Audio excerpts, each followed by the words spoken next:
Si Yeshua ay kilala sa kanilang eskwelahan bilang palamura. Madalas siyang magpakita ng masamang ugali, nangaasar, sumasagot sa guro at walang pakialam sa kanyang paligid. Palagi rin siyang pinapatawa ang klase gamit ang kabastusan. Sa kabilang banda, ang kanyang kaibigan na si Sith ay tahimik, mabait at laging nasa simbahan. Tuwing may youth gathering o service, lagi siyang nagyayaya kay Yeshua.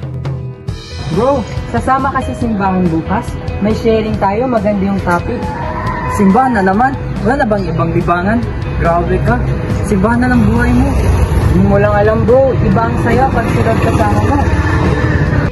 Paulit-ulit ang pangyayaring ito. Inaasar at nilalait ni Yeshua si Sith, minsan pa'y kasama pa ang ibang kaklase sa pangaasar. Pero si Sith, patuloy lang sa pagiging mabait at matyaga. Bro, okay ka lang? Ano nga to? Salita ng Panginoon. Panginoon? Puro ka nalang simba?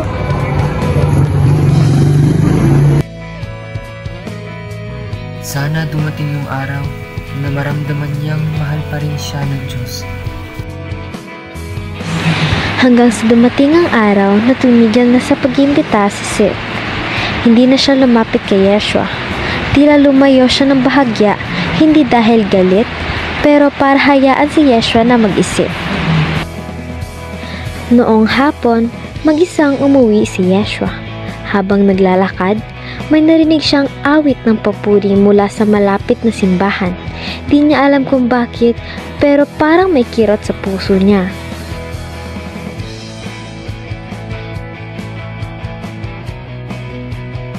Pag-uwi ay tahimik lang siya at di mapakali. Humiga pero hindi makatulog. Naisip niya bigla ang lahat ng mga sinabi noon ni Sith at ang lahat ng panlalait na ginawa niya. Bakit ba ako ganito? Lahat ng tao lumalayo sa akin. Pero si Sith, kahit inaasar ko, hindi ako pinapatulan. Baka nga, tama siya. Kinabukasan, maaga siyang pumasok at hinanap si Sith. Bro, pwede ba akong sumama sa simbahan? Pwede.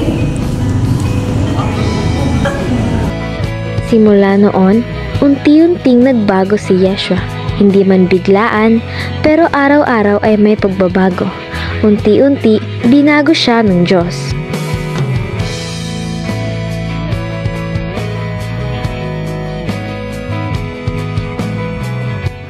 Minsan, hindi natin agad makikita ang epekto ng kabutihan ng iba sa atin. Pero tandaan, kapag tayo naging ilaw, darating ang panahon na ang nasa dilim ay hahanap ng liwanag. Gaya ni Yeshua, binago ng Diyos ang puso niyang dating sarado.